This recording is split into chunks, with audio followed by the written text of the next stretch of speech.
एक पत्रस इसका 3 अध्याय 9 वचन। क्योंकि तुम आशीष के वारिस होने के लिए बुलाए गए हो। यस, आमेन। जय मसीह की सभी को। कैसी है मेरे यूट्यूब फैमिली? मैं आशा करती हूँ आप सब सुरक्षित और आशीर्वादित होंगे यीशु मसीहा के सामर्थ्य नाम से।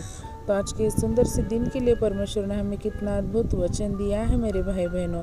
कि परमेश्वर का वचन क्या कहता है कि तुम आशीष के वारिस होने के लिए बुलाए गए हो। यस, आमेन। परमेश्वर हमें हमेशा आशीष ही देना चाहते हैं। तो हमें कभी भी अपने जीवन में बुराई के बदले बुराई या निंदा के बदले निंदा हमें कभी भी नहीं करनी है मेरे भाई बहनों। कभी भी हमें चुगली चपाटी इस बातों में नहीं फंसना है, क्योंकि अगर हम ऐसे करते हैं तो हम परमेश्वर के आशीषों से क्या वंचित हो जाएंगे, परमेश्वर के आशीषों से हम दूर हो जाएंगे। तो परमेश्वर कभी भी ऐसा नहीं चाहते हैं मेरे भाई बहनों। परमेश्वर हमारे लिए हमेशा आशीष ही देना चाहते हैं, क्योंकि परमेश्वर ने शब्दों के द्वारा आकाश पृथ्वी और सृष्टि की निर्मित की, लेकिन मनुष्य की जो एक में मनुष्य है जो उसकी निर्मित उन्होंने अपने हाथों से की है। इसलिए कि परमेश्वर हमसे बहुत अधिक प्रेम करते हैं, वह हमें हमेशा क्या है आशीष ही देना चाहते हैं। तो हमें हमेशा परमेश्वर के आशीष पाने के लिए तत्पर रहना है मेरे भाई बहनों। उनके वचनों पर चलना है, उनकी भय भक्ति में हमेशा रहना है, उनकी वाणी को हमेशा हमें सुनते रहना है। और हमेशा हमें ये प्रयास करना है कि हम किस प्रकार से परमेश्वर के आशीष पा सकें, ना कि हमें परमेश्वर से आशीषों से दूर होना है।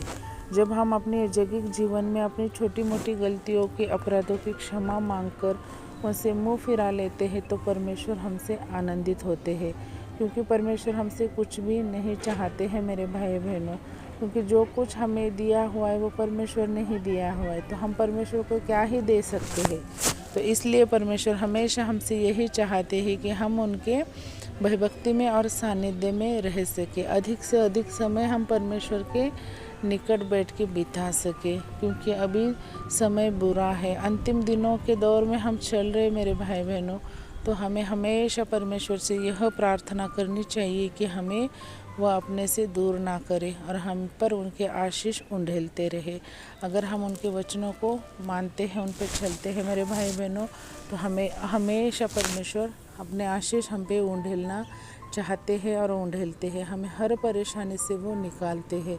तो हमें हमारी हर परेशानी, हर दुख तकलीफ़ की लिए परमेश्वर के ही चरणों में जाके बैठना है और उनसे ही क्षमा याचना मांगनी है, उनसे ही हमें बातें करनी है। तो इस वचन के लिए परमेश्वर को हम धन्यवाद कहते हैं। आइए हम छोटी सी प्रार्थना करेंगे। Hallelujah, hallelujah. आकाश पृथ्वी के निर्माण करता बापा, हम यीशु मसीहा के सामर्थ्य नाम से आपके चरणों में आते हैं मेरे राजा। इस दिन के लिए, इस वचन के लिए, इस जीवन के लिए हम आपको कोटि कोटि धन्यवाद कहते हैं मेरे बापा। कितना अद्भुत वचन दिया है मेरे राजा। आप हमेशा हमें क्या आशीष से देना चाहते हैं, आशीषित करना चाहते हैं और आशीषों से भरना चाहते हैं।